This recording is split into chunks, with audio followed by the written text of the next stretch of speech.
উত্তম অগ্রাধিকার দিন, যেখানে প্রয়োজন জি তার স্বামীর রুজি রোজগারে তার সংসার চলতেছে না, ব্যয়বহুল কর্মজীবন, শিক্ষা জীবন, এবং স্বামী একটা ছোট্ট চাকরি করে, সেক্ষেত্রে সে হালাল রুজির জন্য চাকরি করতে পারে, শরীয়ত অনুমোদন দিয়েছে। শর্ত শুধু একটাই, যে শর্ত কমন, অন্যত্রও সেটা শিক্ষাধিকার ক্ষেত্রে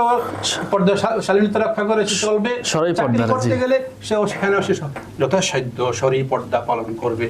শরী পর্দার ক্ষেত্রে এখানে আবার কথা আছে, অনেকে একেবারে আমাকে হাত মোজা পা মোজা একেবারে এইভাবে শরীয়ত বলে নাই, সেটা উত্তম, অধিক উত্তম, বেশি ভালো।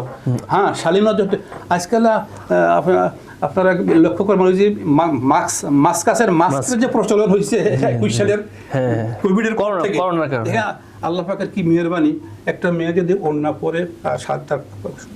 জামা কাপড় ওগুলো শালীনভাবে হয়, ডোলাডিলা হয়, আর সে যদি শুধু একটা মাস্ক এখানে দিয়ে দেয়, তখন তার